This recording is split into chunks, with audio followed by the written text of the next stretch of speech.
y'all, we're glad you're here today. On our travels, we have visited so many people, lots of farms, but we have never seen this animal at a farm before.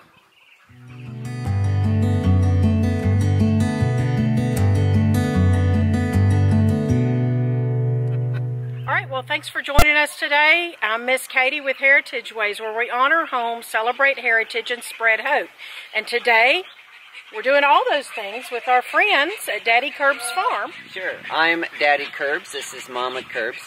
And our baby Kirbs. Baby Kirbs. You're a sweet baby Kirbs. We don't actually call her baby Kirbs. This is Adeline. She has her own Instagram and social media presence. Yes, we'll put those links down below. Everybody's. Thank you. All the Kirbses. Kirbses. All right, so we are here on the Daddy Kirbs Farm, Mr. Patient and the Littles and I.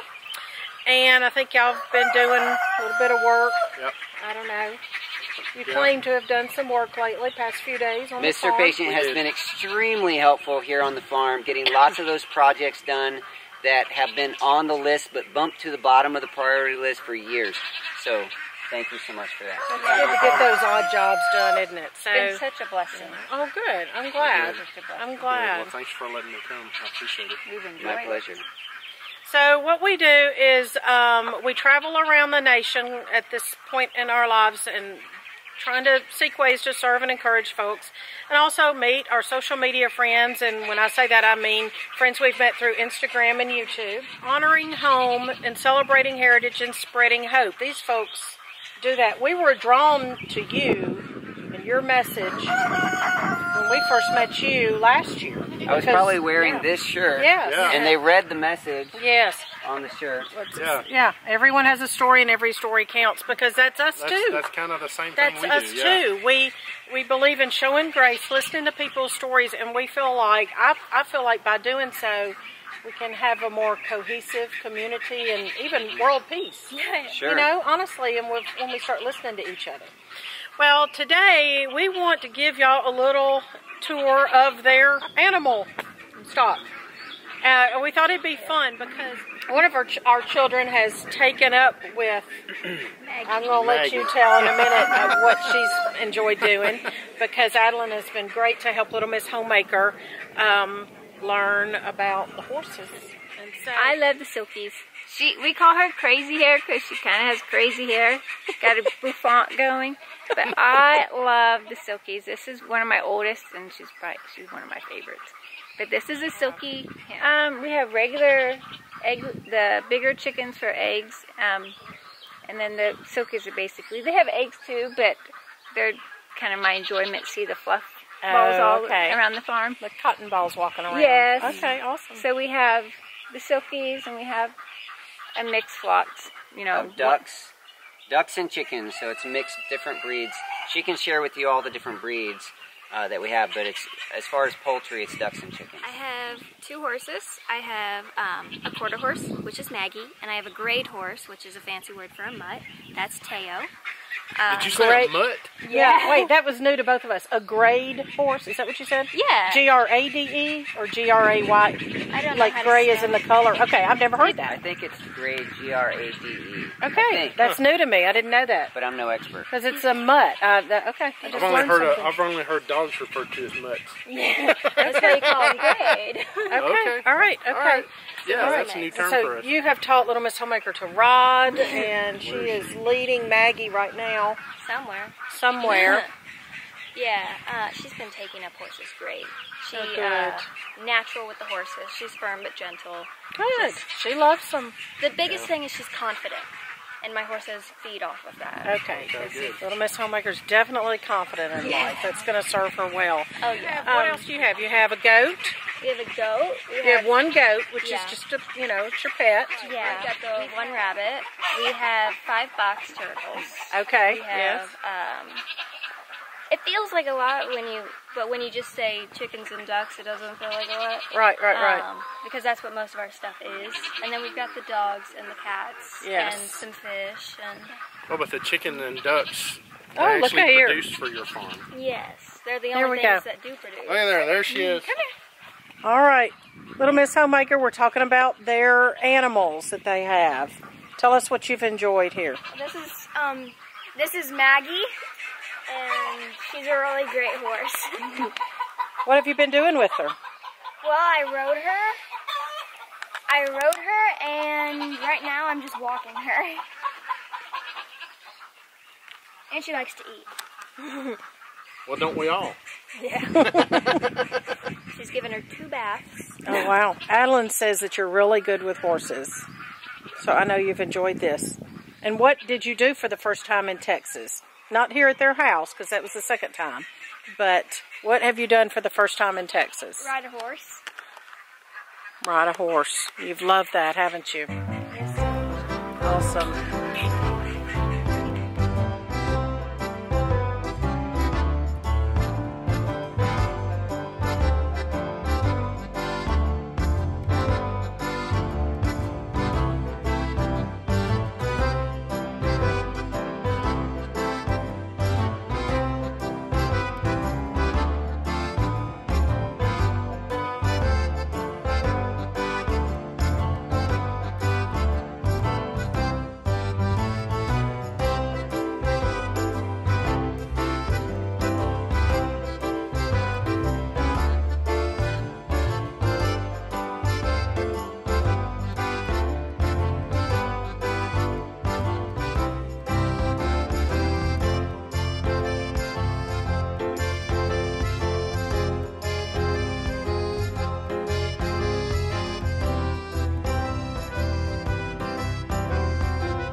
So we have 2 cicada tortoises, and I have always loved tortoises.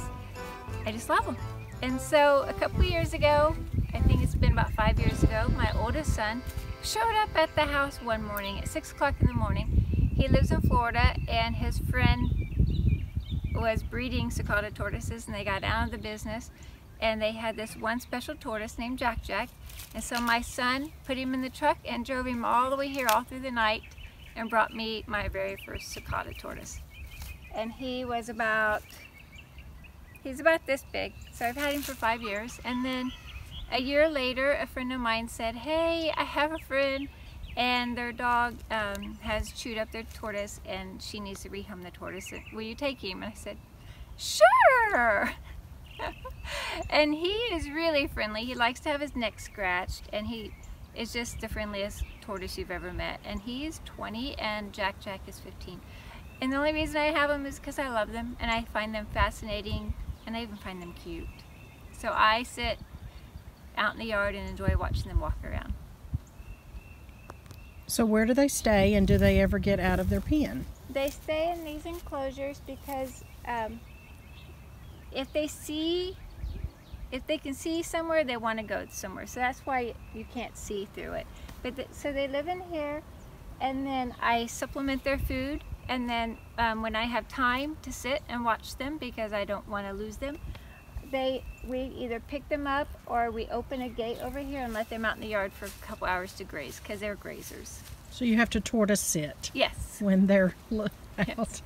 And sometimes I tend to want to take a nap because it's kind of boring. So November 1st, we go load up at the pumpkin patch because they tell me, come get it. And so we load up, and normally it lasts me, well, we still have pumpkins. So it lasts me about 5-6 months. And otherwise we give them lettuce or coastal hay, and that's about it.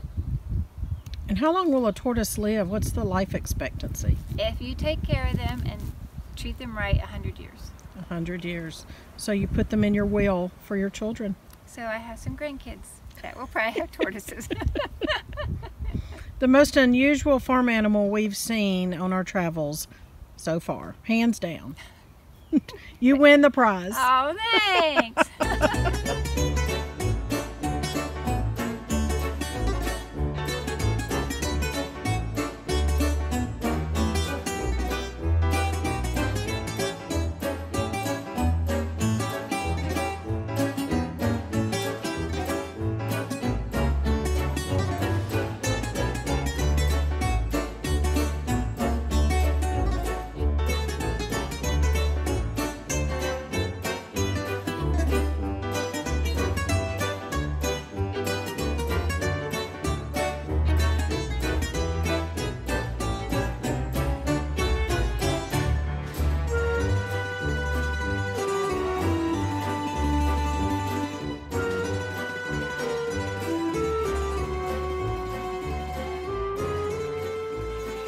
So we just want to thank you, Daddy Kirbs, and your family for having us here and allowing me to come out and work, because I don't get to do a lot of work on the RV.